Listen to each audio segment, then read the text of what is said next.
Hello, I'm Stan Boney. Of all the pictures taken during the first days of the East Palestine Trail derailment, this was one of the most memorable. The black smoke rising over the village after the controlled release of February 6, 2023. Almost 21 months have passed since that day, and work is still being done to get rid of what was left behind. The cleanup continues. It's our top story tonight at 10. This was a large tank farm. It was all dirt and pads. Mark Durno is the EPA's response coordinator in East Palestine. He showed me an area near the derailment site where storage tanks sat filled with contaminated water.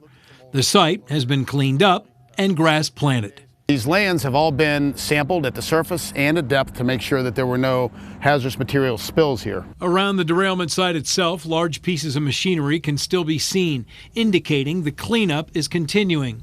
Durno says the EPA has narrowed its focus to three aspects of the cleanup. First, making sure the contaminated areas, which are red on this map, are clean.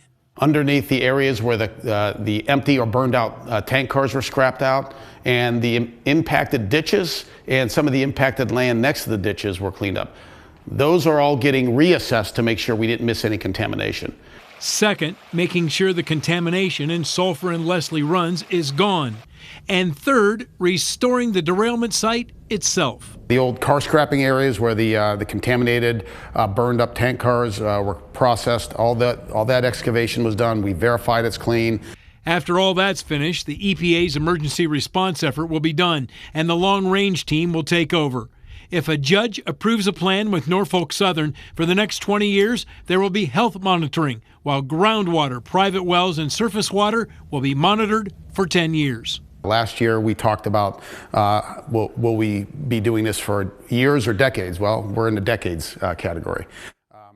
Mark Durno says the reassessing of the contaminated areas should be done this year and the testing of the creeks during the first quarter of next year. He said the EPA office in downtown East Palestine may eventually close, but the EPA will have an involvement there for years or decades to come. Hi, everyone. I'm Lindsay Watson. Thanks for watching the WKBN 27 First News YouTube channel. If you want more video news, subscribe to our channel. And don't forget to download the WKBN 27 First News app for breaking news alerts.